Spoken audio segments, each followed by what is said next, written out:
Welcome to the Channel Champions podcast, powered by Evolve IP, hosted by Zach Anderson. Today, we'll explore the always evolving landscape of the IT, telephony, and communications channel. If you are a trusted advisor, strategist, IT consultant, or sales engineer, this one's for you. Today's guest is... This is the Channel Champions podcast. This is episode 10. I'm so excited about this episode. I've got Mr. Scott Kinka, Chief Strategy Officer at Bridgepointe Technologies. Thank you so much, Scott. I'm just doing a quick intro. I'd love to have you, give a little boosted intro, if you may.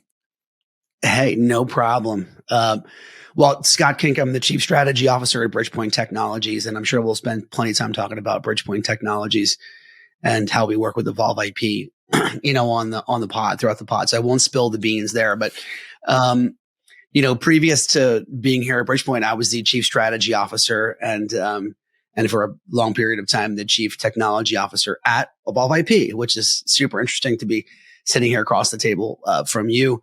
I was one of the founding team at Evolve IP and was there for 14 years, took it through, private equity exit there. And, as is common in these kind of scenarios, it was time for me to broaden my horizons and move on to the next thing. And we left it in the hands of a great management team there, post, bringing in the private equity. Previous to that, I had multiple jobs in technology. I mean, I really started actually, my undergraduate degree is in communications, effectively, kind of traditional communications. I graduated in the mid 90s. So, that'll date it, but I ended up working at an ad agency and, it was one of those like, hey, one of our customers asked us about these web pages things. Has anybody made one of those? And I was like, no, yes, only I hadn't. And I went home and I figured it out. And next thing you know, that there was an interactive division at our ad agency, and I left there to actually pursue a graduate degree and taught web design when it was very, very early, in the mid 90s, and ended up at a carrier, ATX Communications in the Northeast. And it was kind of funny. I mean, at the advent of the internet, nobody knew who you go to for your web page design, right? Because your carriers became your ISPs. Your marketing companies didn't know from tech, if you get where I'm going. So oftentimes they would go to their ISP to have their website designed. So built a very large web division, 50 devs. I mean, it was a huge, multi-million-dollar business for us, which became a big hosting business. And then the big hosting business became a big internet business, became a big managed security business. And I ended up running kind of all of managed service, everything that wasn't voice, traditional voice, if you will, right. For ATX. And that had been through the 2000s and the dot bomb and the whole 9 yards. But ultimately, we exited that business to Broadview Networks, where I spent a little bit of time before starting Evolve IP. So, long and storied history there, but started in marketing and developed web pages. And I did my carrier tour of duty, and that got me to an exit, and that got me into managed services. Started Evolve IP, exited that, and now I'm here at Bridgepointe, which is effectively a consulting company across the wide range of as a service services, from voice, traditional voice and network, all the way through strategic services like unified communications and contact center. Right. Yeah. And what's going to be interesting to get into is I've just always been so curious about, there's a ton of different TSDs, TSBs out there today, and Bridgepointe certainly has a interesting model, to say the least. So I definitely want to dive into that for sure. Sure. But I just kind of want to go through, just because I'm curious again, what was it like, mid 90s in the technology space? I mean, websites were certainly not as advanced as they are today. So, I mean, what did web design even look like in 1995? I mean, a lot of image maps, is what you would do.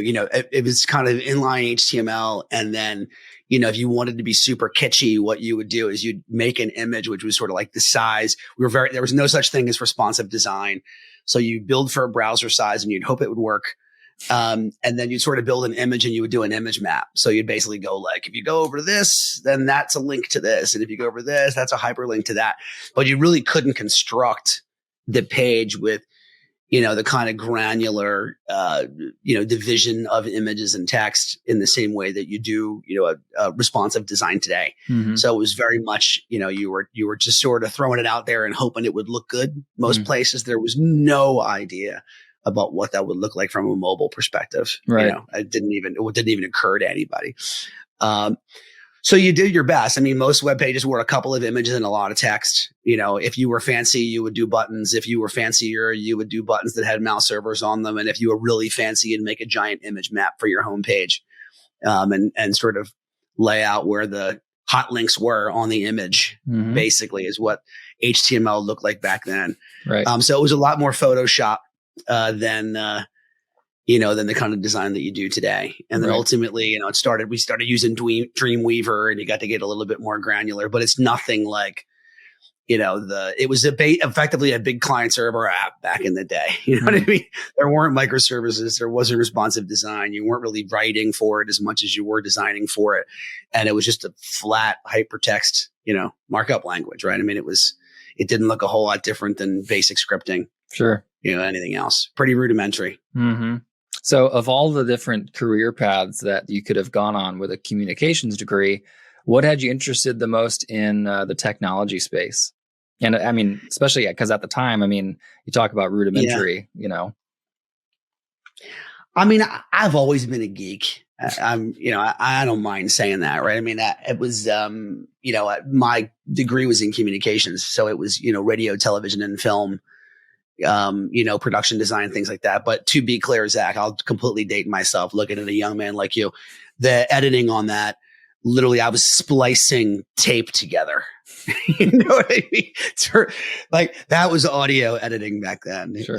We didn't, and then we moved towards the end of my collegiate career into doing it digitally. And that was a completely different scenario. But, that was where you really get it, was sort of the advent of digital editing in audio and video. And, I was already building my own PCs and already doing that kind of thing. So I started working in an ad agency, and it was very much like, I started at the bottom of one of the larger ad agencies in Philadelphia. It's no longer around. Earl Palmer Brown was the name of and I was in Yellow Page advertising. Can you imagine? So if there's anything that's the antithesis of the internet, it's Yellow Page advertising. But if you think about it early on, the buyers thought of web pages like their Yellow Page ad, right? It wasn't that it was about rich content. It was just about having a listing. Like, okay, I got a phone number and I have a URL. And when somebody gets to the URL, they got to be able to get my phone number. Right? It was kind of the reality of it. So it was actually sort of a natural progression. I mean, when people started asking us about web pages, just like a couple of years after that, they were asking their ISP to build web pages. Early on, they were asking for the company that managed their Yellow Pages advertising to build their web page, or to make sure that they were listed on Alta Vista, and Yahoo and these, the early search engines that were very much like that. So it was actually a natural bridge. I know it sounds weird, but it was a natural bridge from Yellow Page advertising into building basic websites. And, to be honest with you, I got very tired of Yellow Page advertising very quickly. So I was just looking to do something else, So we started playing around with it. I was also, seeing the drums behind you, I was also in a band. And I'm like, I got to have a web page for my band. So we built it, Here I was basically in college at that point, building web pages. So that was the bridge. And then kind of web attached me to a carrier, and then carrier got me involved in internet. And then the rest is kind of history. And, 6-8 years later, it was founding an as a service company effectively after that in Evolve IP. So the first company that you were at, was there any connection to the channel at all? Because I know the channel's been around for a long time, but at the time, was that your first iteration into the channel? It wasn't when I was still in, working for the ad agency, right? I mean, I had a little stint in between where I did some consulting on my own. I was working on my graduate degree in teaching, and I was doing consulting for, as crazy as this sounds and as rudimentary as it was, I was doing consulting for Lockheed Martin and educational testing services. And, I'm like 24, right? Writing web pages for them with government clearance, but nobody knew how to do it, right? So it was like, oh, you do web? Awesome. You must be really smart. No, we just, I'm just a tinkerer, at the end of the day. But when I ended up at ATX, which was a CLEC, right? A local and long distance exchange carrier effectively.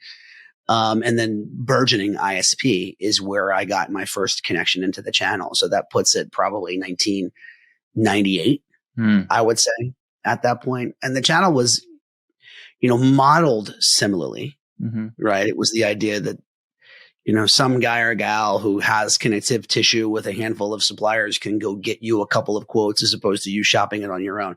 But to be very clear, it was a rate shopping business at the time, right? Like, who can cover my locations and what will they give me based on my volume for long distance and local? And then it was less about shopping internet and more about actually being able to buy it because people were researching, what's dial up? Can I get dedicated connectivity, at a T1 level, right? 1.5 megabits per second. So fast. But still in that same model of independent brokerage, right? I can do better for you than you can do on your own. And then, if the supplier trips up, I'm here to help. But I would say 97, 98 would have been my first connection to the channel. What was it like back then? I mean, it was a wild, wild west, right? Sure. I mean, the channel really popped out of, in my mind, and people would tell this story very differently, but it really came out of divestiture. And what I mean by that is the breakup of the Bells. And first it was long distance, and then ultimately in their, early 90s to mid 90s became local. But in those cases, you had these giant sales forces, and the Bell businesses were no longer monopolies. So in many cases, they sort of, they decided they were going to shed salespeople, right?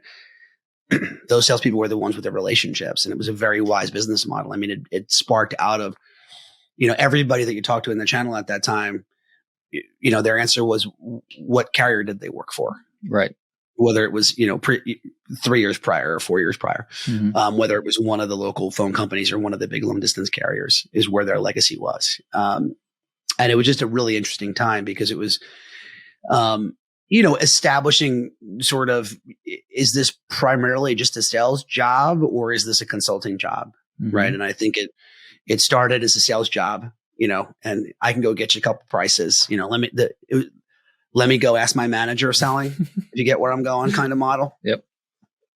But very quickly became, these partners became the experts in this nitty stuff that mattered a lot from a pricing perspective, right? Rate centers and, whether the billing was broken down inside of a minute. I know this stuff sounds probably crazy, Zach, but I mean, there was the kind of reasons why, and of course, shopping price and knowing the carriers where, independent agents, or brokers started really adding value to that selling on what feels like a really rudimentary kind of, minute-based product, but knowing how to buy it, how to implement it, how it was available, how you could deploy it in large and small scenarios, how you could break it down sub-minute if that mattered in the kind of business you were in, just gaining knowledge in the, small iterations of a product that then make its delivery valuable to the end customer. But it was absolutely the wild, wild west. You had, and you have a little bit of it today. You have the price-driven consultants, and then you have the consulting-driven consultants, right?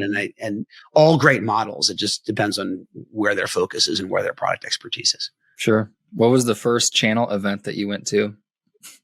Oh man, I'd have to think back. For us at ATX at the time, we ran a lot of our own events. Okay. ATX was kind of a super regional carrier. So it was, figure it sort of New York City through DC out through Pittsburgh, kind of mid-Atlantic with a little bit of a westward tranche, and then eventually merged with a company called Corecom and got some Midwest assets, largely in the Ohio Valley.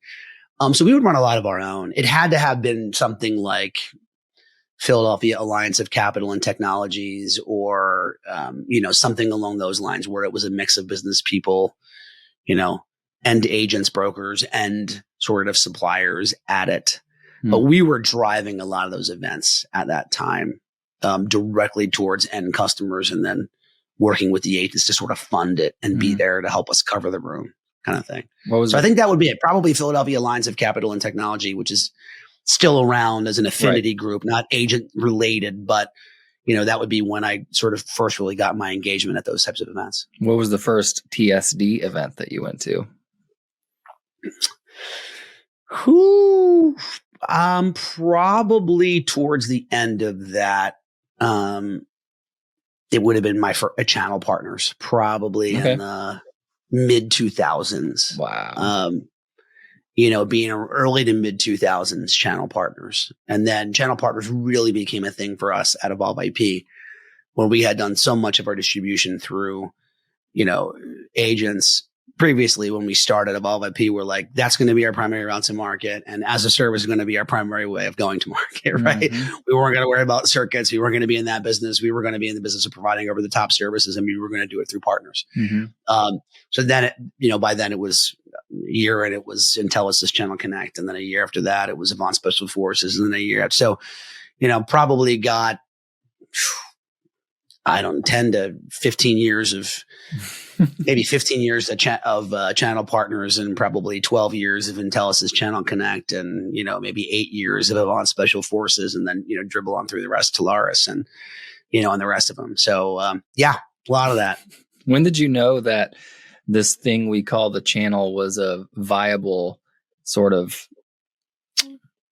go-to-market strategy? It's a great question. Because look, we as channel, now I'm on the channel side, right? We're not a TSB in the way you would think of traditionally as a TSB, but we, functionally operate in a similar fashion where we've got arrangements with suppliers and we've got consultants that work, for us. In our world, they dedicate them, they are Bridgepointe consultants, but and they're doing the brokerage and relationship building and all of those things. So it works very similarly, and the money flows in a similar fashion, although we consider ourselves a consultancy as opposed to a TSD, which sort of is operationally focused to support field sellers. Our field sellers are part of our organization. But, the reality of it is this model, the model that I'm in today, if we're honest with ourselves, it comes with some hair too for the suppliers, right? You've got to fund efforts like this, like we're going through right now. You've got to fund engagement in events that, it is a sponsorship related business in the same way that distribution arrangements are between the big disties and the Microsofts and HPs and Ciscos of the world, right? It carries a residual commission, which, if you think about it, it's like, you pay, if you're on the supplier side, you're like, I got to pay this person forever. Mm-hmm.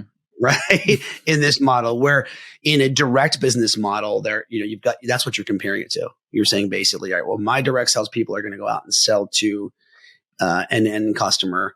I will pay them a commission, but it's oftentimes not a residual commission at that level for in perpetuity. Right. So long-term, it's less expensive after you've sold the account. Right. On the direct side. But there's massive startup costs in direct, for the suppliers, right? They've got to hire people. Some of those people are going to wash out. You're paying them when they're productive or they're not productive, mm-hmm. right? Where in the channel model, you're only paying people who are productive, right? If they produce something, you pay them. Yes, you pay more, but you didn't pay them anything for their failures. You only paid them something for their successes, mm-hmm. right? So, I would say for me, it was really pre-Evolve IP and at, the carrier that I was at, ATX and then Broadview, where we were really working heavily with partners as an also strategy, not the only strategy, mm-hmm. right? And because you've got this one, buildup of revenue that costs you a whole lot up front, but you pay less for on the back end. Right. Right. That's the direct side. And then you've got sort of the indirect side where you've got your cost of playing ball, mm-hmm. effectively. Go to the events, be the sponsor, whatever. But then you're really only paying for production, but you're paying more for production because you are paying over time. Right. So for me at the supplier side, I was always interested in a mix of those models. Right. You want to be able to show that you can generate revenue directly. You want to be able to show that you can generate indirectly.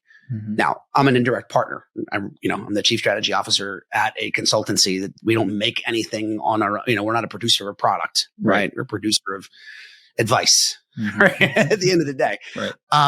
And we are paid that way, but we have to appreciate that we are part of that ecosystem that includes the supplier's direct sales forces, But there was never a time when we had started Evolve IP where we were not like, we have to distribute through channel. I mean, depending on the ownership structure and what's going on over the course of a couple of decades, the reliance moved, back and forth. And obviously you would be much more in a position to speak to Evolve IP's position on that now.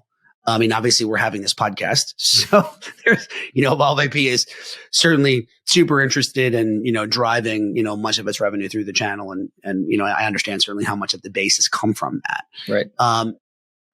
But I would say it was sort of at the end of that carrier time. And then we came into Evolve IP. It was always, at least a 50-50 portion of what it is that we were doing. And in the latter years of my time there, it was certainly more of my focus was doing it through the channel. And then the other consideration is that you can get scale quickly as a service provider with channel, right? It's sort of, I don't want to say that's an add cash and stir kind of model because you've got to be successful at it. You have to know how to work with partners. But the point is you can decide how many of the distributors and channel partners you want to invest in. You can decide how many channel managers you want to throw at it, how many relationships you want to build. And then you're only paying for the success that you generate. So it takes a lot longer to build up a successful direct sales force than it is to begin generating revenue if you've got a good salient value proposition, in the channel. Right. So from when you started, what was this is kind of a two-parter. So what was your why at the time when you first started, when you first got into the channel and you saw all this opportunity? And what was your vision at the time for where you might want to go with your career? That's an interesting question. Let's just take sort of the time when, I grew up in a carrier, but that really wasn't where I was making decisions for myself from a career perspective. You know what I mean? You're just sort of weaving through it and opportunistically looking to drive your way through. The real moment when I got to sit down and sort of stare in the mirror, right, and at my wife, and say, what do I want to do? Was really when we founded Evolve IP, with a great group, and we're engaged with some investors who had already sort of begun the strategically planning it, and folks that I had known from my previous life, and sort of got in and we built the business plan together, but that was the moment at which I said a couple things. One is, for me, I didn't want to be in the infrastructure business in terms of network. Right. I mean, there are lots of great companies who do that, right? But at the end of the day, the people with the wires and the ground control the story there, right? So you can make money around it, providing managed services around it, being good at brokering it. There's great carriers who are sort of brokers of other people's stuff, if you will, that you put under one umbrella. But that was never really our push. We wanted, Evolve to be an as a service company, from the beginning. And cloud wasn't even a word that was used when we started that thing. Right. And then the other decision we made was that, we weren't going to just try and build this gigantic national sales force. We were going to build, a sort of regional direct force and then leverage the channel to do the rest of it. And that was really where, I sort of embraced not only that, but then sort of the role as a field focused CTO, right? Which when you want to grow through channel, it's, for a channel partners as a supplier, you're evaluated on your ability to make them look good, right? In the field. I mean, that's what that really boils down to. So while I had my day job as the CTO of the company, much of my time, and in some periods of time, as much as 50% of my time was spent, on the road with partners, educating them that there was a different way for their customers to buy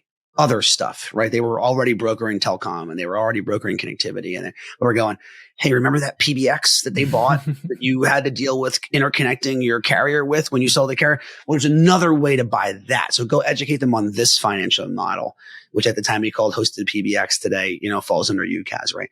You remember that monolithic contact center that they bought as attached to the Avaya or attached to the Cisco call manager? Hey, there's another way to buy that.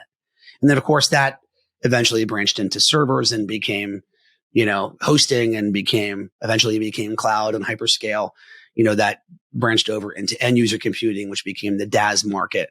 It was just really, we started thinking telco, and telco became, CCaaS, thinking PBX, I should say. PBX became CCaaS, CCaaS became computing, computing became, desktop as a service became security, and it became this, how far can you go in terms of relieving IT people from the also jobs in their day to day. Right.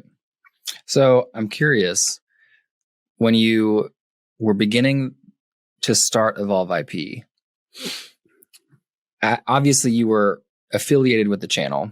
So I'm curious to know, did you ever consider starting an agency as opposed to a supplier or an MSP?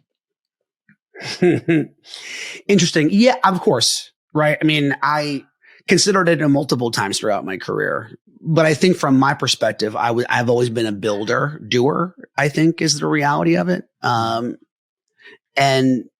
I had just I saw the opportunity at that point to do that. Now, there were multiple times when I've had partners reach out to me. There have been multiple times when I've been through that process. But yeah, I also, frankly, didn't expect to be 14 years in a company that I founded too. Sure. Right. Yeah. So life is the thing that happens while you're making plans. Sort of at the end of the day, I didn't know that by the time when it was time for me to retire from Evolve IP and leave it in the hands of the management team that's there now, that I wanted to then, I wasn't going back into building, and turning wrenches, right? I'd spent enough time in the channel that I knew that was where I wanted to land. So I think not the direct answer to your question, Zach, but I think the actual answer to the question is that when I retired from the business that a group of us worked together as founding partners to create, after a whole hell of a lot longer being there than I expected to be, I definitely had made the decision at that point that it was going to be channel for me. And how has the sort of agent model changed since, the time you started to now? Have you seen a big difference, or is it kind of the same, or what do you think? That's really interesting. I think that that model has grown up with the technology. I think is the way I would look at it. Meaning, all of these sort of strategic, sexy things that you do with tech were sort of the domain of the distributor and the VAR, right? You sold an interconnect, sold a PBX or a contact center.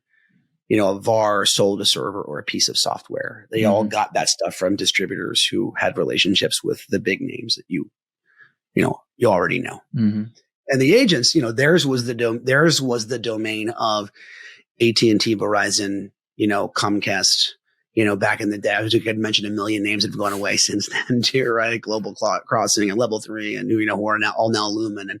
But that was their domain, where the VARs had the domain of sort of the box, whether that be software or gear you're pulling out of the box. So in answer to your question about how it's changed, I think it's moved as, those things that used to buy in a box became as a service, right? And agents and brokers and partners were already comfortable with the idea that they were selling an MRR solution, right? So, I would say over the last decade, there's been a little bit of this kind of, confluence of, an agent moving towards strategic services that are now MRR based, right? UCaaS to CCaaS to servers and, to infrastructure as a service, to maybe desktop as a service to others. And then the VARs are coming the other way and going, all right, well, these things that I already did, I can sell as a MRR, and they begin acting like agents or partnering with agents, to come the opposite direction.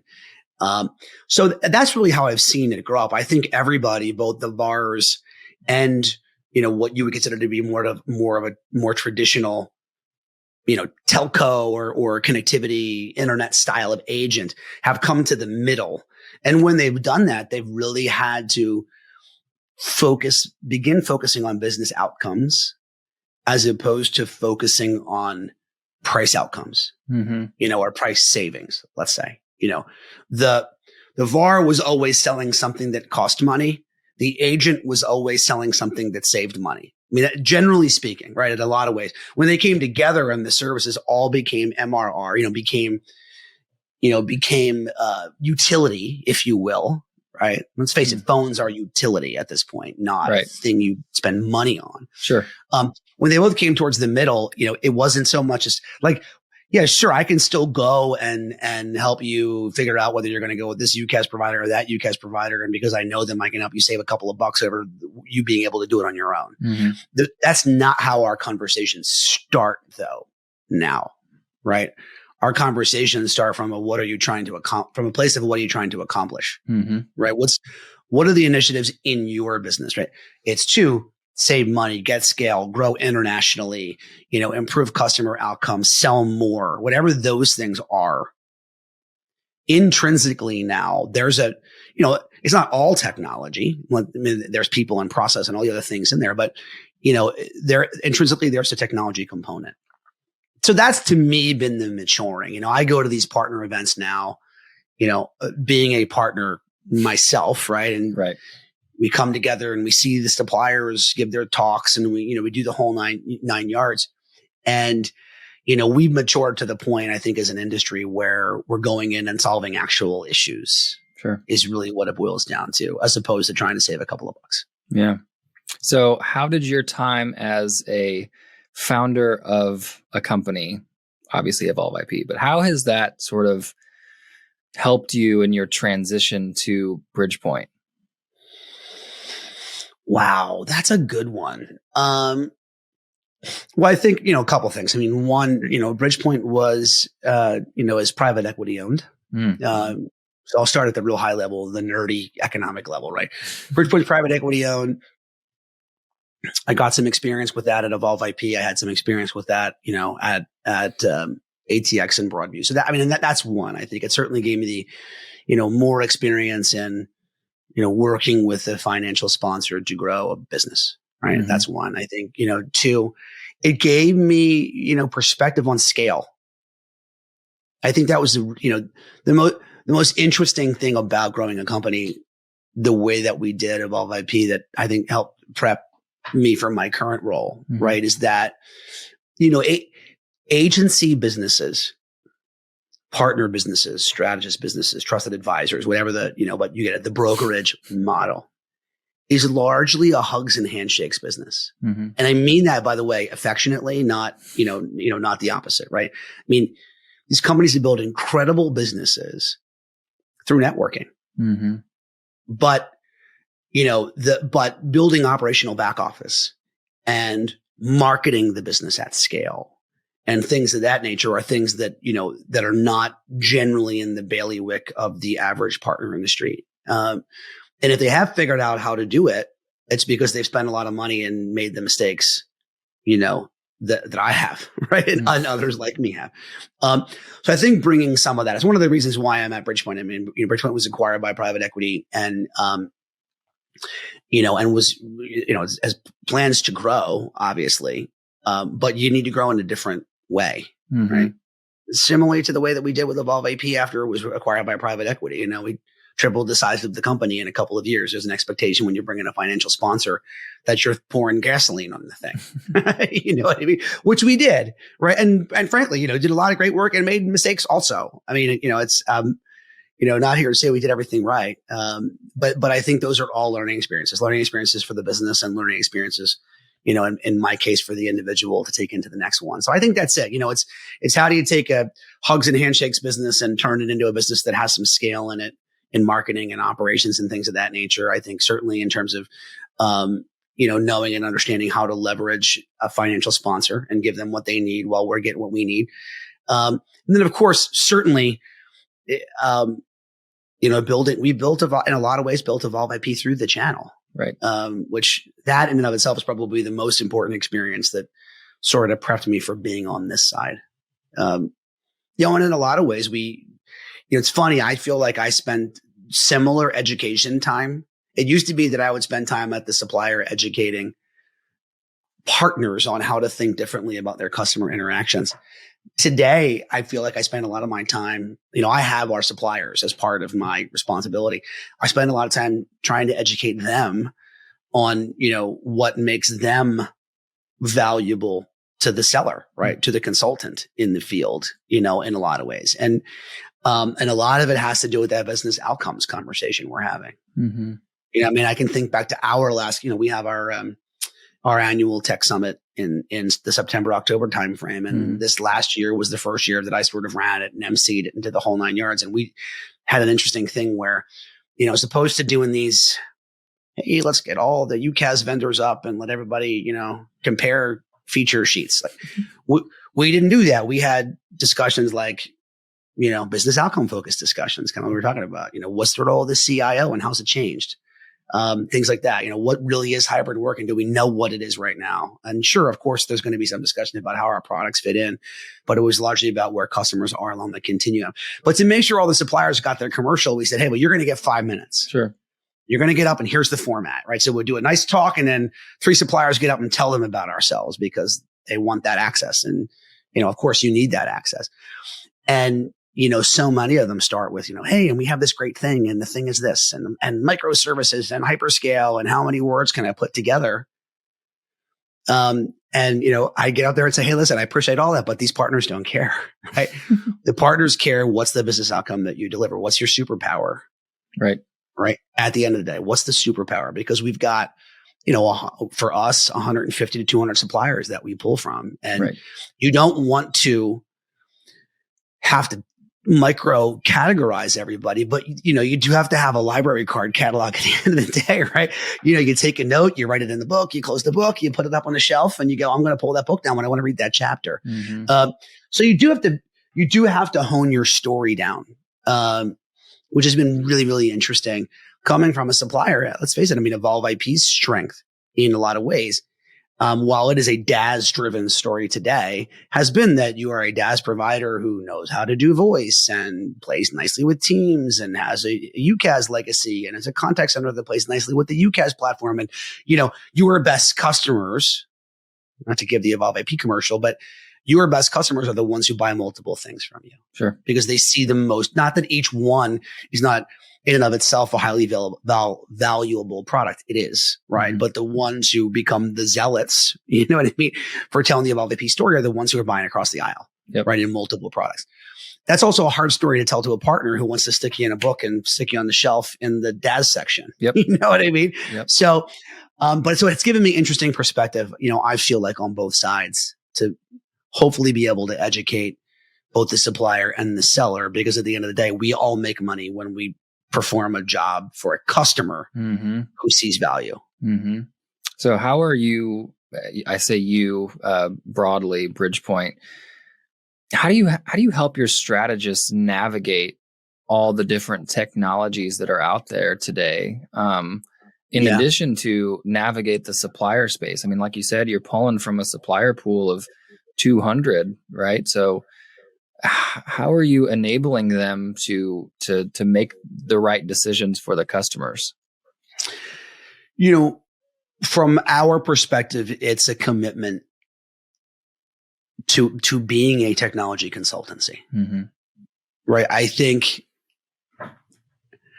and this is going to sound maybe overly competitive, and I don't mean it to be in that nature, but I think there's one thing when there's one set of responsibilities around being a traditional TSD, which I've already said we're not. So I'm not trying to compare, but like a traditional TSD is in an administrative business of providing support, certainly, but, signing contracts and ensuring that there are, that the end agents are getting the best deal as opposed to the agent negotiating those deals directly. And they're in the commissions business and they're in the commission support business and they're certainly in the business of educating and they're in the business of providing, coverage for escalations and all of those things. Like that's all of the TSDs have broadened to come more towards a little bit more of a consultative strategic stance. From Bridgepointe's perspective, we are consultants, right? Yes, we have to do that stuff. We're not trying to support thousands of sellers. We're supporting hundreds of people who sell for and as a part of Bridgepointe, right? So our back office on that sort of contract management and commissions, and it's very different in terms of size and scope. from our perspective, we consider ourselves a consultancy. We've got 50 people who we bill out for CX consulting, right? You guys are in the CCAS business. You know, when a customer goes bad, it's not because the technology's broken largely. It's because the customer needs help getting it in. And oftentimes they'll make the decision to go get a new platform because they're blaming the tech. But the reality of it is maybe they don't have the right supervisors or the right strategy or the right, training or the right. So we've got 50 people that just do that. Right. And we've got 40 to 50 people in the organization that just do telecom expense management on network because frankly, taxes and tariffs and USF and all that nonsense is nonsense. But it's stuff that can add 25% to the bill, right? At the end of the day, if it's not done appropriately. So for us, much more of the construction of our business than I would say your traditional TSB is based around delivering consultative services that bridge the gap between where the seller in the field ends and where the service provider like yourself begins. You can't deploy DAS to a customer whose AD is a mess. I mean, you can't, right? You can't deploy a CCAS solution to a customer who is, and have them be successful if they were already understaffed, overstaffed, undertrained. You get the idea. So, for us, it's really about that. Our ratio of sellers to engineers they can take in the field is like 4-1 in our company, right? So that's really how, one, we're differentiating into why we consider ourselves consultancy. I mean, we, even though we help customers get to the end agreements, we consider ourselves much more a competitor, to an Accenture or a McKinsey than we do to a master agency. Interesting. Do you ever feel as if because it sounds like you have a very specific set of, call it engineers or consultants in Bridgepointe that focus on CX or UC or, name the technology set or solution set. Do you ever find that it's difficult or that it sort of silos off the conversations with the end user? Meaning if you're having a CX conversation with a customer, call it, CCAS and, the adjacent solutions that come along with that. How do you ever, do you worry about missing opportunities for other solutions that could potentially help that customer as well? And obviously I'm asking this because like you said, Evolve IP sells, a lot of complementary services, but what's the tactic there to mitigate that risk? Well, the answer to the first question was, do you worry about it? And the answer is yes. Okay. In the same way that you would on the supplier side, being a supplier who strategically sells sort of a broad portfolio. And look, that's always in our world, my belief, and we've run some numbers on this, is that from a first customer conversation to the time that they're able to buy something from you, meaning have a need, have a service that's coming out of term, what is something like 6 to 7 months. Right. So you definitely have to balance, the opportunistic, let's just say, not make an adjective, the opportunity in front of you now that you can execute on to begin a relationship with a client. Sure. And, trying to solve all of their problems at one time. I have always been a big proponent of the land and expand, right? I think you eat the elephant one bite at a time, whether you're the supplier like Evolve IP who wants to get across the aisle, whether you're the consultant like Bridgepointe, who obviously has a cadre of Evolve IPs that we can work with to get even broader across the aisle. Or even if you're the customer, if you're the new CIO in a business, you've got to eat the elephant, one bite at a time. And because so many of the things that we do in technology are term based, you're never in a position to get it all in one shot anyway, or let's just say very rarely. So in our world, I think there's a couple things. Yeah, you unquestionably we can get siloed because our experts are generally experts in one thing, right? We balance that by the fact that our strategists, our agents, and at least in the model that you're thinking about, are the ones who are the generalists, right? Right. Their job is not yes, many of them are very deep technically, but their job is not to sell the feckins and beckons, right? Their job is to map the customer's business outcome need, the conversation we were having earlier, and then making sure that they bring in the appropriate experts to address that need opportunistically when the time is right. And then we'll go get the rest. So that's one. The other thing that we do is, with the partners that are part of our equity partnership, they're getting account management from us so that we're just in a constant dialogue with the customers to make sure that, we're in a good position to get the next one. But, timing is the biggest impediment. Time is the biggest impediment to buying by the customer. And timing is the biggest impediment for the suppliers and the consultancies and the strategists towards being able to sell something. And a lot of things have to align, right?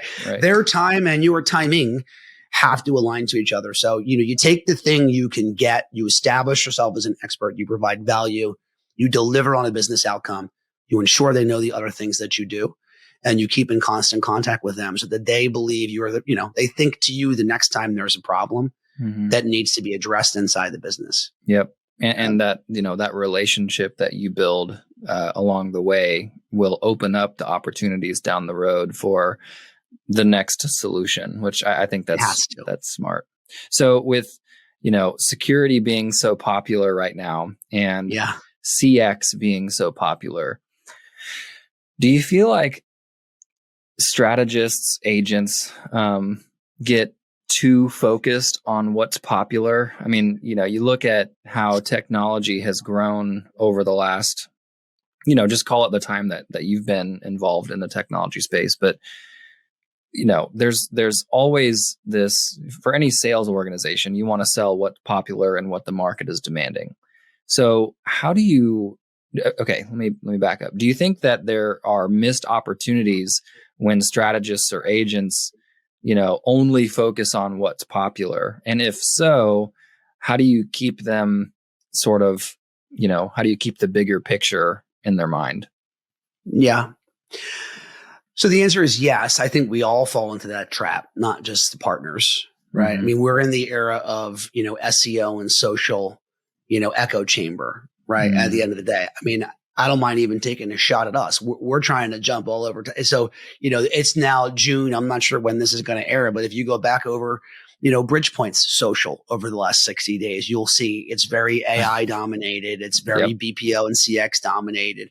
So because, look, you can either fight the machine or you can, be part of the machine. Unfortunately, we all understand the concept of topics being amplified on social and in SEO. So that's the one thing. I also think as technologists, you are clearly dealing with a buyer. And I stress this to buyers all the time. So if we do happen to have somebody who's hung with us this long, who is not a partner, but is actually a CIO or somebody on the buyer side, on the customer side of the house, we get enamored with shiny balls. We are technologists. Let's just call it what it is. We are at our core engineer tinkerers, right? So every single person listening to this podcast, watched the release of the Apple, VR AR headset 3 days ago. Yep. Right. It's just what we do. You're only laughing because I know you watched it. Right. So but we get enamored with shiny balls, and it does have to be something that we're super disciplined about ensuring, in the field that we're not talking about the shiny ball. The way, Zach, to combat that is not to focus on which of the shiny balls is popular today, but to go back to business fundamentals and make it about the business outcomes. And sometimes the business outcome's not sexy. Do you know what I'm saying? So listen, it's never going to be more interesting to talk about network than it is to talk about security. Let's just be honest. Yep. Like we've got a bunch of network providers. We laugh about it. Like it is frankly, all the network providers are trying to make their SD-WAN products be security products. And they're, trying to move towards a unified stance around SASE and all those things. And they do make it more sexy. And that's real. It's not that it's not real, but the reality of it is there's going to be things that we're talking about that are sexy, and there's going to be things that we're talking about that are not sexy. But at the end of the day, I'll tell you what is sexy: profit. I can tell you what is sexy: revenue. right? And the opportunities both for the partners and I think more importantly for the customers exist in those categories. And that's why I think, the starting from the position of the customer is the key to the channel continuing to evolve. Mm-hmm. We won't let the customer make it about shiny balls if we don't make it about shiny balls. We have to make it about the customer. Don't be somebody who sells security, right? Be somebody who delivers a secure means for people to work from home so that the company can attract employees, drive revenue, and reduce costs. That's a business outcome. So yeah, security is attached to that, but don't let that be the lead, right? Be somebody who helps companies reduce costs. Be somebody who helps companies increase revenue. Be somebody who helps customers, increase CX so that the phone gets answered quicker and they sell more. Be somebody. That's the real key is for the suppliers and for the partners. Stop talking about shiny balls and talk about the benefits of shiny balls, make it about delivering outcomes, and you won't get stuck into security. You might land on security. Yep. Sure. And everybody wants to talk about it right now for a whole host of reasons that are legit reasons, right? Everybody wants to talk about AI for a whole host of reasons that are legit. But at the end of the day, if it's not driving something towards the business that hits the balance sheet, right? That hits, the budget, then who cares? It's just tech at the end of the day. So besides CX, AI, and security, do you think there are any opportunities or any trends that aren't getting enough attention? It's a really good point. I think we're so tired of talking about the pandemic. Sure. Yeah. That we are not talking about hybrid work. That's a big one. It's also come up on my podcast a handful of times in recent weeks. And what I mean by that is business still hasn't figured it out. Right. I mean, we see the news, company told everybody to come back and everybody quit, or, company did this, depends on who's got an agenda that's pushing the story one way or the other. It's either an employee led, you're coming back to the office, or it's a, employee led, I'm not coming back to the office, depending on the bent of the periodical or who's writing the article. But the reality of it is you can build IT for a hybrid work stance that's not defined in the executive suite. Otherwise, you're building a stance that is both 100% in office and 100% hybrid, or 100% in out of the office. Right. So if I'm thinking about Zach, I'm thinking about Evolves Technologies. You guys drive from a position of DaaS, with integrated contact center, whether it's yours or somebody else's, and, providing voice on top of Teams where everybody already is, and or WebEx where everybody already is, et cetera. Right. That's the story that you guys go and tell out there. But the reality of it is the value proposition of each of those things is very different if people are 100% remote, 100% in the office, or part-time. Right. Or let's just say this, very different if everybody's in the office on the same days. Now the network stance is different. The bandwidth requirements are different. So that was a really lengthy answer to a short question, but I think we can't allow people to move past the pandemic. And maybe we don't, let's not talk pandemic anymore. Let's just call it hybrid work. We have to keep having the conversation because it really, to be honest with you, affects the other topics. It affects security. It affects CX. It affects whether AI can be valuable or not. Where do people live? Right? Or where do people work, I should say, right? Where are they? When are they? And what's the business's stance going to be related to that? Are you attracting talent from anywhere? Are you trying to keep them near your centers and giving them some flexibility? What does that look like? That affects your endpoint stance, which affects your security stance, which affects your collaboration stance, which affects your CX stance, which defines how much you think you need to get out of a technology like AI. Right. I would drill it down to where are your people and where you expect them to be. We have to keep having that conversation. Everything else in my mind is an after effect of that. I don't know how you build a compliance stance, around, I'm not sure where my humans are, right? So, it all ultimately comes down to the future of work and what is hybrid today. So that to me is the topic. I think it's a macro level topic. We're probably one level down to still having to get final answers around that. We're forcing ourselves to have at least a discussion about it. Right. And so with your interactions with, the strategists, sort of, to the customer, how are they having those conversations? I mean, are the strategists trying to convince the end users, or I'm sorry, the customers one way or another, or are they trying to, just educate them on the opportunities? I think it's a matter of educating on the opportunities, or more, even, let me state it slightly differently. Even more, just challenging them to come to a conclusion. Right? It's that I can't build for I don't know. That's the CIO play. When I'm with a group of CIOs, if I'm giving a talk, I gave a talk a couple weeks ago on AI, and I started with the hybrid work question. And you're like, why are you starting with this? And I gave that exact same story about because we're going to end it where AI can be valuable once you tell me what your hybrid work stance is. So I start with, how many in here are technology leaders, and most of them, because I knew what the group was.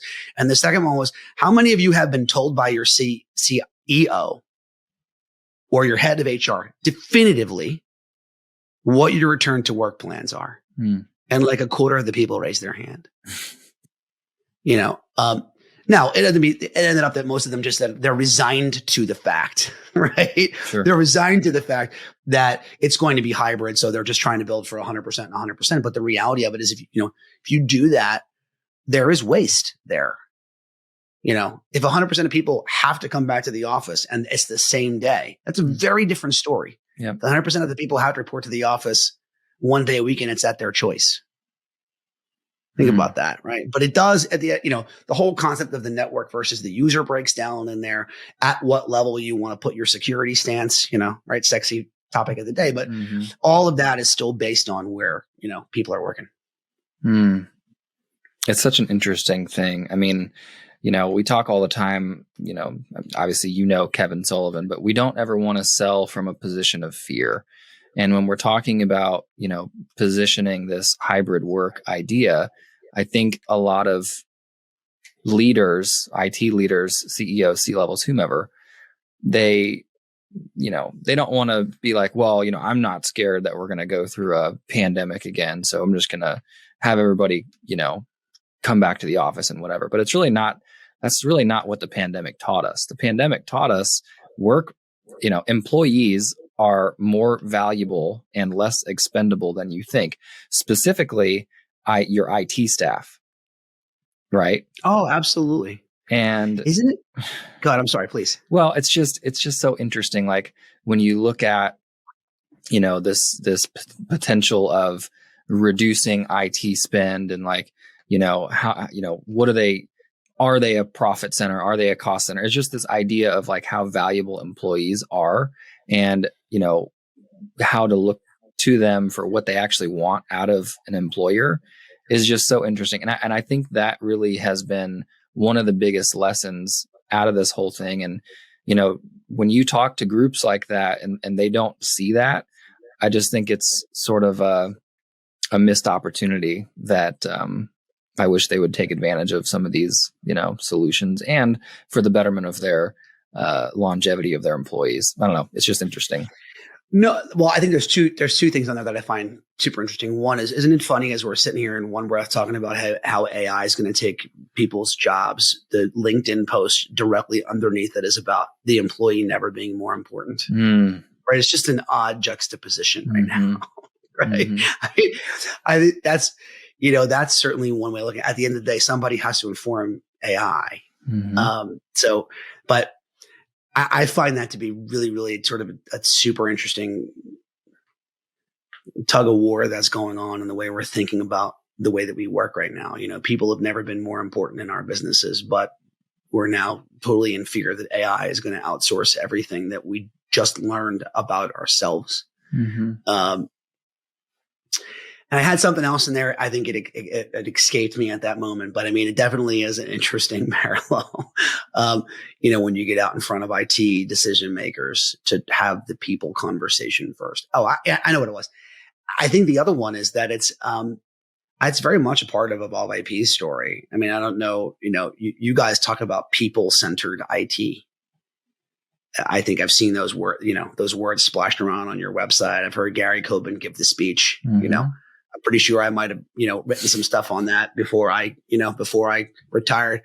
But the idea is that the network is still there, but the intrinsic nature of people in shiny buildings doesn't really, you need to create an IT stance at the people level, not at the network level. The network is a way of connecting humans. At the end of the day, you really need to push, it's this whole concept of edge. It's this whole concept of people-centered IT. The job really has changed dramatically at the end of the day. Absolutely. One thing I wanted to touch on too, we talked about this, last week or so, but we talked about how people are buying things. And, one interesting thing that I think about all the time as a consumer is how I buy things on Amazon, for example, right? So when I buy things, I look at all the reviews on Amazon, and if it's got great reviews, but it's not a super high quality item, like I'm going to trust the reviews, right? So from the perspective of Bridgepointe, when you're educating your strategists, vicariously through to their customers, have you seen any difference in trends on how their customers are buying technology? Do you think it's going to move to sort of a, because you can't buy 100 CXs, right? How do you say like this technology is going to work from you? Do you go the anecdotal route like I do with Amazon, or do you say, hey, trust me, the strategist, because I've been in this, how has that changed? And how has it changed over the span of your career? Well, I think there's never been a time where we call them strategists, but where the IT consultant has been more valuable, right? Because I think if you ask, well, let me ask you. Do you mind if I turn it around on you for a minute? All right. I'm curious because I'm curious what you're going to answer. I'll give you my answer after I get yours. Okay. If your sellers and or the consultants and strategists who are representing you in the field were to ask their customers, the IT leader, what the number one challenge they have is there a consistent answer you think that they get? Like, what do you think they would say? I don't know. Today, I would say, just from, my limited experience at Evolve IP, but, a lot of it, I would say, has to come along with the global issues that are happening. Where am I going to get my next laptop? Am I secure enough? But what's interesting about am I secure enough is that question's always been there, which I think is interesting why security is so popular today. Additionally, how do I get more out of my IT staff, right? How do I get them away from the keeping the lights on and pressing the lever or pressing the buttons, pulling the levers, and get them, thinking about more strategic initiatives, moving my company forward, technologically. I think listen, Zach, I think you nailed it, but let me put a macro level punctuation point on what you just said. Everything that you just said basically implies that their number one problem is time. Right at the end of the day, think about that. Like, how to make people more secure. Yes, that requires time to be able to go put some time into that. At the end of that statement, you basically said, how do I get people focused less on flipping levers and more on being strategic drivers for the business, right? That's an application stance. That's a training stance. That's how do we get the most out of what we have going on and less babysitting stuff, right? So I think there's two things. One, the suppliers like yourselves are exceptional at doing babysitting jobs. And I'm not singling out Evolve IP. I mean, it could be any provider in any category, right? They chop the same wood with a sharp axe. You chop the same wood with a sharp axe every day, right? If an IT person who's doing 50 things needs to go and take care of their VMware Horizon environment because they have DAS rolled out for remote workers, they did that once this week, and they're not very good at it, right? Your people are exceptional at it. All right. So that's the one thing. The second thing is the planning, consulting, buying, educating, learning who the vendors are, all that kind of stuff takes an immense amount of time. That's where the consultant comes in. That's where the strategist comes in. Right. So both what we do as a distributor of you and what you do as a service provider to a customer both give the buyer back time, the time to be able to be strategic in the way that you just talked about. And I think that's, what makes this marriage in this industry so super interesting, right? You guys make stuff and run stuff so that you can take away those also jobs, right? We help them figure out how to map all the people who do that so that we can get all the also jobs off their plate. So that there is time to be strategic. The reality of it is the IT buyer doesn't have time to play Amazon with you, right? It's not like there's 47,000 business reviews on a consumer-based product, right? We have 8,000 customers, you know what I mean, on our end. You guys, I'm not sure what the number is now, but let's call it something like 12 or 15,000, whatever the number is, right? There's no place to go to get that online review. We're the online review, right? We're the person helping them define what the suitability of a product is. If they had to go do it on their own, all they're doing is rating. And that's not valuable time. Valuable time for the CIO, I think, in particular since the pandemic, is learning how to be a C-level executive. I know a lot of CIOs. Many of them are my friends. And I don't mean to say this in a bad way. And I don't think that if they were honest with themselves, they would feel like I was saying this in a bad way. But most of them have the C because they're the highest level IT person in the company. But they're learning how to be a C-level executive post-pandemic. They got invited to the big kids table, right? Historically, the CIO, even though had a seat, reported to the COO or sometimes the CFO. Do you know what I mean? Right. Wasn't engaging in direct conversations with the CEO about how the things that they're delivering are providing strategic value that drive towards cost savings or revenue generation, right at the end of the day. But now they are, they're learning those skills. We give them the time to do that. You give them the time to do that, right? We're just at different, layers of the value chain to them. That to me, I think is where this all really breaks down. You can't buy this stuff. You can't buy Evolve IP from Amazon. Right.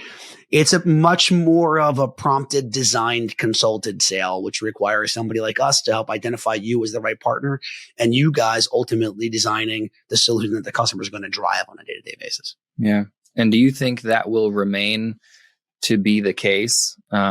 This IT consultant sort of model. I mean, obviously it's working great now, but I mean, I'm not sure the figures of how technology is bought in the market, from a IT consultant standpoint. But I mean, I don't know I'm not sure. I'd like to know if you know, but like, do you think that's only going to grow, especially considering with what's going on with Amazon? I mean, what are your thoughts on that?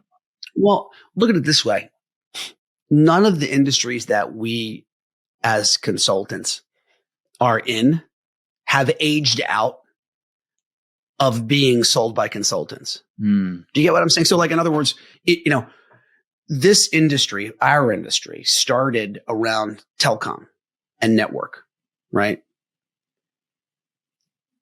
40 years later, it's still the best way to buy it. Like we never got as customers so good at it that we're like, screw it. I don't need that guy for that. That's easy. No, we're still, because the technology is changing. It's morphing, Pardon me, we went from private lines to frame relay, to MPLS, to SD-WAN, to SASE. Like even the most rudimentary thing that we do and the thing we've been doing the longest in tech through consultants has not aged out to the point where we're not valuable. Mm. You know what I mean? Mm-hmm. Typically something that requires help to buy, that where the consultant isn't necessary, gets to a point where it's so ubiquitous that you already understand it. Yep. And you buy it on your own. Mm-hmm. Right. So that's why, I mean, in my mind, I think it's only getting, I think we're not at the golden age of the IT consultants, right? I don't even think we're there yet, is the reality of it, because the demands on the IT department are only getting larger. Mm-hmm. You know, think about it. Our footprint just spread from, 4 offices to 4,000 in a mid-sized company. Yep. The job didn't get smaller. It amplified by, by 1,000 times or several hundred times. So no, I think nobody figured out how to add any more hours to the day. So if we go back to the number one thing that we and you provide back is time, then no, I don't think this is going to be bought by Amazon. Another way for you to look at it is this. Amazon has their own products that fall into our territory. Mm-hmm. Right. And there are plenty of do-it-yourselfers who go off and buy hyperscale themselves. But if that was so easy, would there be suppliers who focus around, running and building control planes around Amazon? Mm-hmm. Would there be partners and consultants who would be out there helping them optimize their spend on it? Mm-hmm. No, is the reality of it, right? Even Amazon can be bought 100% by Amazon, I think is the answer to the question. Right. So that's a bold statement that we're not even in the golden age of, I love that. And hey man, it's a hot take. You can cut it out and stick that in your little, I love it. I don't mind saying it. I love it. Well, yeah. I mean, I don't know. It's just so interesting how everything's evolving. And, I wanted to get your opinion on like how private equity has, entered the realm of the channel. And I mean, with that being said, from a strategist, from a consultant, from a supplier perspective, is private equity helping or is it hurting our chances of being, of getting to that golden age? Oh, I think it's helping, right? Because the biggest challenge that channel has historically had, because of the way it grew up, right? It grew up with hey, I'm the guy, I'm a solo guy, I can go get you 3 quotes for your telecom, right? Mm-hmm. Would never be considered in the same breath as Accenture, right? Mm-hmm. And yet, we're in competition with them on deals all the time. Mm. They may not yet consider us competition, right? In fact, I often say at our calls, we'll feel really good that we've done what we did when somebody's really pissed off about us at some meeting at pick big consultancy. I don't want to pick on Accenture, could be any of them, right?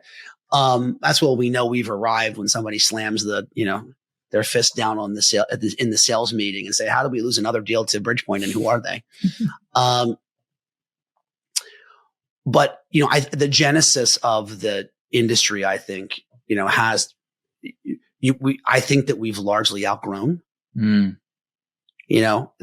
And I think that private equity, frankly, has had not a lot to do with that, because we were already well down the path of, selling strategic services over the last decade plus.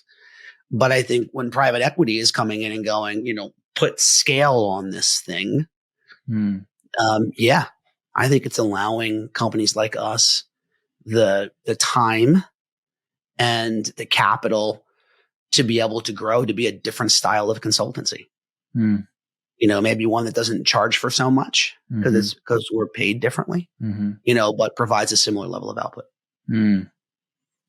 I guess it will remain to be seen. I mean, it has been interesting, as far as there has been new entrance into the call it TSD world, agents partnering and merging with other agents and becoming, call it super agents, I guess, if you want to call it. But I mean, when does it become like, do you feel like it would become like an Amazon, where so much private equity is put into pick a TSD, but then they start buying other large TSDs, and then, like, do you think it could lead down that road?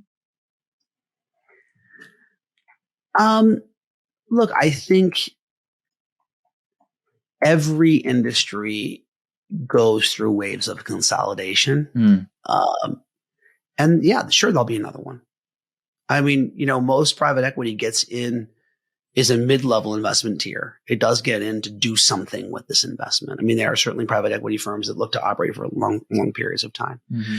But I think if it's done properly, that is advantageous to the suppliers whom we represent. And I think it's advantageous to the customer, and that's okay. You know what I mean?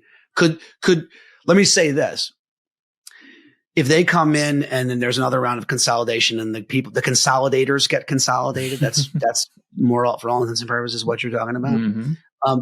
Then you have businesses that are of scale to disrupt the traditional consulting and distribution industries. Mm. And could they stand some disruption? Absolutely. Mm-hmm. Right. So, that would bring competition at those levels, which only generally competition inures to the benefit of the customer, mm-hmm. right? At the end of the day. Mm-hmm. And this model has clearly been legitimized and held up now by private equity to be competitive to the consulting models that are out there, the historical consulting models that are out there, or IT services models that are out there, mm-hmm. the big companies. And we're making it affordable for companies significantly smaller than where their target market is. Mm-hmm. So, I think it's beneficial if and when there is another round of consolidation, both to the sellers and to the suppliers, frankly, and as well as to the customer. Mm-hmm. So what's on the, what's next for Bridgepointe? I mean, you guys are obviously, doing very well. You're very successful. The model obviously is working. What is next, but also what do you think's gotten you to this point? I mean, what has been the difference in how you're enabling your strategists to be successful to get you here? Yeah. So what's next? I mean, we're going to continue making investments in growing our own business organically. There's a huge plan around that I'm responsible for. Mm-hmm. Both around marketing and reach to be able to educate people on our model, and also around capabilities and technology, right? More suppliers, more technology and capabilities to support our sellers and strategists in the field, more resources to help customers. Mm-hmm. We're also going to continue making external investments. There are other organizations that are interesting to us, whether they be independent sellers who are looking to join the banner, mm-hmm. And collect, the smart people under our banner. Mm-hmm. And there's also services businesses out there that we're interested in. We've made investments in the CX and telecom and mobility expense management. I could see us making investments in, other areas around hyperscale management or security or, any one of those areas. If we could expand that way, we would look at those as well. Mm-hmm. What has made us successful, I think, is that we have focused on the customer. Mm. I mean, this isn't a TSB model, which is a great model. When I make that statement, we don't perceive ourselves to be competitive, right? I mean, to a TSB, what we are is, we are direct sellers. I mean, we have direct customer relationships with Bridgepointe. Our sellers are Bridgepointe people. Our consultants are Bridgepointe people. This is a consulting firm. Mm. What's helped us be successful is having it be about the outcomes. Right. We've got a lot of people here. Most of the people in this business are here to deliver directly to customers, and to deliver suppliers like yourselves, solutions directly to those customers. So we're going to continue to do that. I think we're at the forefront of there being a different way for businesses to buy IT, and, private equity legitimizing this as a path, a better path, frankly, in my mind, towards, managing, maintaining, and getting value out of an IT investment. Mm. So we're going to keep doing what we're doing, keep making investments, and, keep driving it. But again, I think our success is really based around it being about the stuff we do, not just about, assisting distribution. It's really about, at the end of the day, what we're delivering to customers in terms of the engineers, in terms of the support people, in terms of the consulting services that we have under our umbrella. We're going to continue to expand that and make it about the tech and the people and directly delivering to customers. Love that. Obviously we could probably go on forever, but I wanted to start winding down. And one thing I like to ask all the time is like, what is some advice that you would give to, a younger Scott Kinka, when he's first starting out in the channel, or just any agent? I mean, if you knew then what you knew now, sort of question. You know what I mean? Well, I think it's always been an approach that I have followed, but I think I've seen it work so much that it's become just sort of part of our lexicon, which is, we say all the time, give without expectation of something in return. And of course, on one hand, that's philosophical and, spiritual and ethical and all those things. But on the other hand, I mean that in particular in the channel from a business perspective, right? Evolve IP, as an example, was served very well by just being willing to get out and educate, whether that was for and with us, a TSB, or whether that was out in front of customers. That comes back to you. Being an expert doesn't mean only being an expert at the moment at which you're getting paid to be an expert, right? Being an expert means participating in the discourse. And I think that partners, and I think that companies, and I think that suppliers should be willing to do that. I mean, so that's the advice. Looking back, I learned that, and it had always, I think, been part of, because I enjoyed doing this that we're doing right now. But I think over the course of my career, the value of this became clearer and clearer and clearer to me, right? Which is, it's that rising tide raises all ships. The smarter we all are by having the conversation, the better we can deliver for customers. And the better we can deliver for customers, the better all of our bottom line is going to be. And sometimes that ROI is difficult to directly calculate, but be willing to spend the time and be willing to spend the money. Because when we're all better consumers of this stuff, the rest of it will work itself out. And is that advice similar to, from a supplier standpoint, connecting with Bridgepointe strategists, for example? I mean, is the advice the same, or is it? 100%. 100%. Give without expectation of anything in return. The strategist makes their decision on who to bring into their customer based on who's going to deliver value to the customer. So you've got to demonstrate that value. There is an upfront investment towards getting it to the point where, your business is, mailbox money is hard to get to. You know what I'm saying? And part of that comes from, demonstrating success over time. And getting to the point where you can demonstrate success over time starts with getting to the point where somebody's willing to just give you the opportunity. And that sometimes that opportunity is going to come from just being somebody who said, hey, Zach was the guy who said this. I wrote that down. I made a mental note. I should call him for this. Participate in the dialogue. Be part of the be part of the discussion. Yeah. And I know you've got a pretty successful podcast of your own. I've watched a few of them. I think it's doing great. Do you have any exciting guests coming up in the near future? We do. We've had a ton. Season 2 is well underway of The Bridge with Scott Kinka. Thank you for the shameless plug there, Zach. I don't mind going after it. It's on Apple Pod, Spotify, and YouTube. As well as some of the other downstream podcast platforms. The Bridge with Scott Kinka, it's a service of Bridgepointe Technologies. We interview C-level executives from technology suppliers. It is focused towards the IT buyer, certainly valuable for partners as well. I just had Chris McFarland on. We haven't released the episode yet. He's the CEO of Comcast Business, which was a really interesting conversation to have because he was Masergy, became part of Comcast. He and I have a shared history and being, early people on the advisory council for BroadSoft. That's a really great episode. I'm really looking forward to. But we've managed to get great experts this year. I just had we just released the episode with Swapnil Jain, who's the CEO of Observe AI, which was a great conversation about AI from somebody. He was a developer, like a senior level, architect at Twitter. and was like, I'm done working for somebody else and I want to go start my own company, and didn't even know what he was going to start. And it was like, did some research and was like, AI, here it is. And did it by sitting in contact centers in the Philippines and seeing how inefficient it was. So it was just a super cool story of, start writing the business plan and go for it. So you got a lot of those stories on the pod, but really interesting. And I appreciate the plug and would love to have, people who got this far in this episode of yours to come check out The Bridge. Be thrilled to have you as a listener. Absolutely. Yeah. And this may even be a 2-parter. I mean, it could work out that way. We talked for an awful long time. Yeah. I'm 9 minutes late for my next meeting.